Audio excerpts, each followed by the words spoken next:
Hello दोस्तों, कैसे हो आप सब लोग। I hope you all are doing great. मैं आपको बता दूं, मैं भी बहुत अच्छा हूं। मेरा नाम है Shubham Agarwal and I am your mentor for ABM and BRBL CIB. I welcome you guys to Hollywood YouTube channel. तो आज हम स्टार्ट करने वाले एक बहुत ही यूनिक सीरीज आप लोगों के लिए, आपके एग्जाम्स की बेटर प्रिपरेशन के लिए। टाइटल थंबनेल देख के आपको समझ गया होगा। आज हम स्टार्ट कर रहे हैं unit wise revision series for paper BRBL. Paper for BRBL के लिए आज यूनिट वाइज रिवीजन सीरीज हम स्टार्ट करने वाले हैं। आपको आज फर्स्ट सेशन तो हल्का सा इंट्रोडक्शन दे देता हूं, ये क्या होगा। अपने को पता है मैकमिलन इंस्टीट्यूट ने आईआईबी का ऑफिशियल सिलेबस जो है वो छापता है। हर सब्जेक्ट की बुक होती है 600 से 700 पेज की, ये भी अपने को पता है। और अपने पास टाइम है लिमिटेड, ये भी अपने को पता है। तो अब अपने को लिमिटेड टाइम में बहुत बड़ा सिलेबस कवर करना है, मतलब लिमिटेड टाइम में अपने को मैक्सिमम आउटपुट निकालना है। अब आप 700 पेज की किताब पढ़ने बैठ गए तो भैया जून आ गया, 2 दिन बाद ही है जून, ऐसा समझ लीजिए। पॉसिबल ही नहीं है। आपकी प्रिपरेशन को ज्यादा क्रिस्प बनाने के लिए, ज्यादा एफिशिएंट बनाने के लिए ये सीरीज लॉन्च करी गई है, जो कि एग्जैक्ट उसी ऑर्डर में चलेगी, उसी चैप्टर सीक्वेंस में चलेगी, इस सीक्वेंस में आपके मैकमिलन मॉड्यूल के अंदर दिया हुआ है। तो हम मॉड्यूल डी से स्टार्ट करेंगे। जो मॉड्यूल डी में जो फर्स्ट चैप्टर है दैट इज 25A, वही हमारा सेशन का फर्स्ट होगा। जो 25A के बाद जो मॉड्यूल में जो नेक्स्ट चैप्टर होगा वही हमारे सेशन का नेक्स्ट टॉपिक होगा। तो हम हर चैप्टर एक वीडियो में कवर करेंगे। वो वीडियो हो सकता है 5 मिनट का हो, वो वीडियो हो सकता है 25 मिनट का हो, लेकिन मैक्सिमम कंटेंट मिनिमम टाइम में हम कवर करेंगे, ये हमारा वादा है। लेकिन आज फर्स्ट सेशन है इसका, तो सबसे पहले मैं आप सबको एक चीज बता देना चाहता हूं। ये इनिशिएटिव जो है फर्स्ट टाइम इन इंडिया में ले रहे हैं। इंडिया में फर्स्ट टाइम है बीआरबीएल के लिए कोई ले रहा है सीआईबी में। सीआईबी में फर्स्ट टाइम इन इंडिया जो revision wise, Hollywood is the first in India तो रिवीजन वाइज लेक्चर्स निकाल रहा है हर यूनिट के लिए। हर यूनिट का सेपरेट रिवीजन लेक्चर। कुछ नहीं करना आपको, वो यूनिट पढ़ने से पहले गए, रिवीजन सुना 10 मिनट में, कॉन्सेप्ट समझा, हैंड टू हैंड पढ़ने बैठ गए, पढ़ने के बाद एक बार वापस सुन लिया, गेम ओवर भैया, वहीं पर आप खत्म हो। वहीं पर आपका कॉन्सेप्ट पूरा क्लियर है। पढ़ने से पहले, पढ़ने के बाद आप इसको एज स्टार्टर भी यूज करेंगे, एज ए डेजर्ट भी यूज करेंगे। पढ़ाई स्टार्ट करने से पहले भी और वो चैप्टर पढ़ने के बाद भी चैप्टर आपको मिलते जाएंगे। लेकिन ये सीरीज तभी कंटिन्यू होगी जब हमको लगेगा कि स्टूडेंट्स को वाकई इसकी रिक्वायरमेंट है। अब हमको कैसे पता लगेगा स्टूडेंट्स को वाकई इसकी रिक्वायरमेंट है? इस वीडियो के रेस्पॉन्स के ऊपर, इस वीडियो के व्यूज के ऊपर, इस वीडियो के कमेंट्स के ऊपर। आप कमेंट से बोलिए yes sir please continue it, कि मैनेजमेंट को पता चले yes students are genuinely in need of this series, तभी हम इसको कंटिन्यू कर पाएंगे। और ये मेरा आपसे वादा है, अगर इस सीरीज पर रेस्पॉन्स अच्छा आता है so I will make sure ABM का भी सेम सीरीज हम चालू कर दें।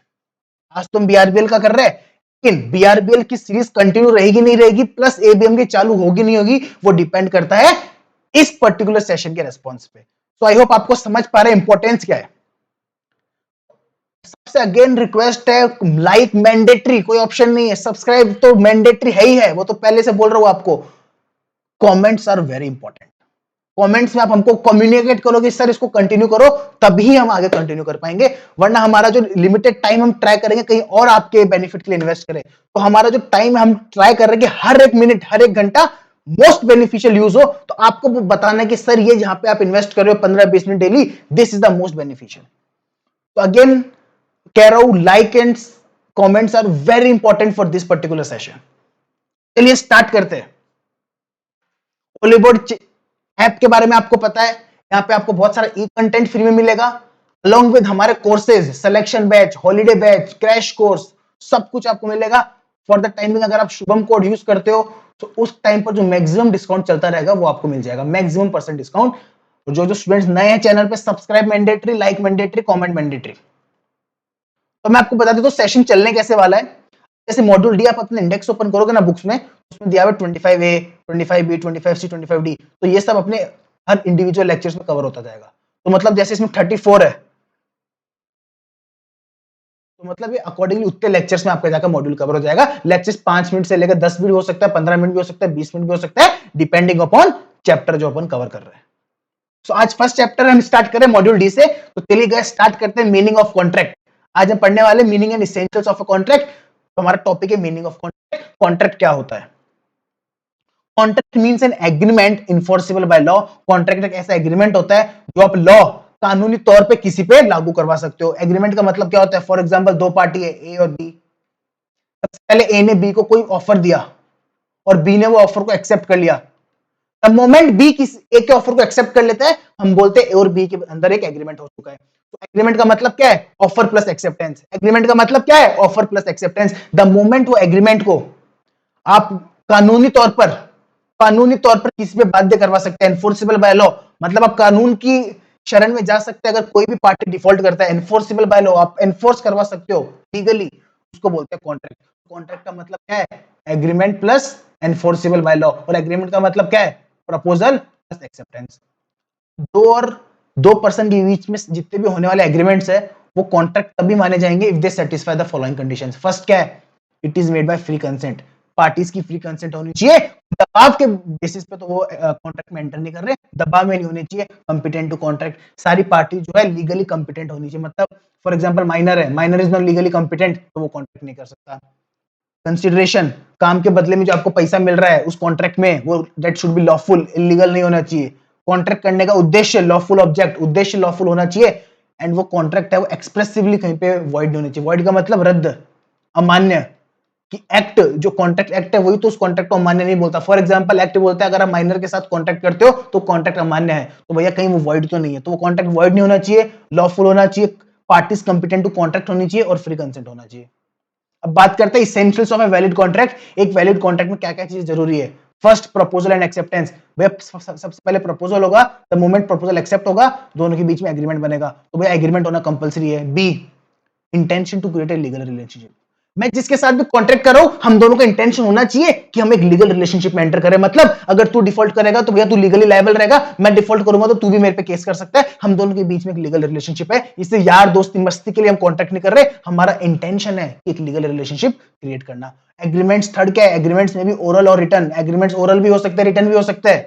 कॉन्ट्रैक्ट बोलते हैं कोई बात नहीं, आप ओरल को भी एग्रीमेंट मानो, रिटर्न को भी एग्रीमेंट मानो, लेकिन किसी और एक्ट में अगर स्पेसिफिकली लिख दिया ये particular type of agreement return ही होना चाहिए, तो फिर आपको रिटर्न करना पड़ेगा। फॉर एग्जांपल एलएलपी के केस में आपका लेट्स से मैंडेटरी है कि आपको जो एग्रीमेंट है वो रिटर्न होना चाहिए, तो वहां पे आपको फिर रिटर्न ही करना पड़ेगा। अगेन कंसिडरेशन लॉफुल होना चाहिए और ऑब्जेक्ट भी जो है लॉफुल होना चाहिए। नेक्स्ट है फ्री एंड जेन्युइन कंसेंट, मतलब दोनों पार्टीज की कंसेंट फ्री होनी चाहिए, कोई भी दबाव, अनड्यू प्रेशर, कोर्शन नहीं होना चाहिए उनके ऊपर। कंसेंट को फ्री कब कहते हैं? When parties agree to the same thing in the same sense, मतलब वो एक चीज पे एग्री कर रहे हैं और सेम सेम समझ के, दोनों की समझ में कोई फर्क नहीं है, दोनों उस कॉन्ट्रैक्ट के बारे में सेम समझ रहे हैं, सेम थिंग सेम सेंस, मतलब दोनों मिस इंटरप्रिटेशन नहीं है जहां पे। Certainty and possibility of performance, आप वही चीज के बारे में कॉन्ट्रैक्ट कर सकते हो जिसके होने की संभावना है। फॉर एग्जांपल मैंने मेरी वाइफ को बोला कि मैं तेरे लिए 100 चांद तारे तोड़ के ला दूंगा, अगर मैं नहीं तोड़ के लाया तो वो मेरे पे केस नहीं कर सकती, एनफोर्सेबल बाय लॉ नहीं कर सकती, बिकॉज ये कॉन्ट्रैक्ट हुआ था जो पॉसिबल ही नहीं था होना, जो सर्टेन ही नहीं था।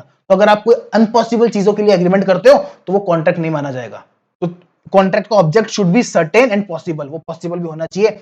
Agreement not clear and void, जो आपके एग्रीमेंट्स है वो अमान्य नहीं होने चाहिए, रद्द नहीं होने चाहिए। And the last is capacity to contract, दोनों पार्टी के पास कैपेसिटी होनी चाहिए कॉन्ट्रैक्ट हो, दोनों में से कोई भी पार्टी की अनसाउंड माइंड, मतलब पागल नहीं होनी चाहिए, कोई भी पार्टी माइनर नहीं होनी चाहिए, 18 साल से कम नहीं होनी चाहिए। So both party should be legally competent to contract.